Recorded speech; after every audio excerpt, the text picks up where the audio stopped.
Il-Gvern nieda dokument ta' konsultazzjoni biex isaħħaħ l-Awtorità Maltija Servizzi Finanzjarji, l-MFSA.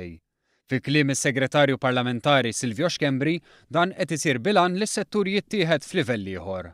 Illum qegħdin inniedu dan id-dokument anke biex isiru il-kambjamenti li hemm bżonn isiru anke fih dan l-istess awtorità, sabiex din l-istess awtorità insaħħuha aktar u tkun f'pożizzjoni li tkun anke tikkejterja għal teknoloġija ġdida għal servizzi finanzjarji ġodda fosthom anke fintech, cryptocurrencies ukoll li wieħed imbagħad eventwalment ikun jista' jara li jimraħ lejn industriji ġodda wkoll. It-tnedija saret waqt żjara li Xkembri għamel fil-binja tal-MFSA fejn fisser li l-Gvern irid li l-MFSA iżżomm posta bħala wieħed mill-aqwa regolaturi f'dan is-settur.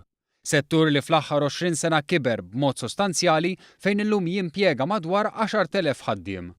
Xkembri innota li fil-waqt li nilqgħu setturi ġodda bħal fintech u blockchain irridu naraw li ma jpoġġux f'periklu l-istabbiltà u r-reputazzjoni għolja tas-settur.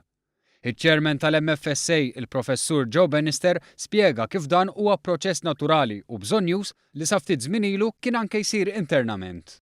L-MFSA dejjem kienet qed taġġorna ruħha minħabba li dejjem deħlin regolamenti Ewropej u l-aktar mill-European Central Bank daw kienu jisiru aġġornamenti interni.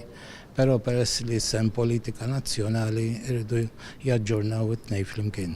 Allora l-Gvern mill-MFSA għall-inizjattiva u l-aktar il-bottom line biex inġibu d-digital economy iktar in line mal-istrutturi tal-MFSA. Id-dokument jista' jitniżżel mis-sit opm.gov.mt u s-sottomissjonijiet jistgħu jidħlu sal-15 ta' Settembru li ġej.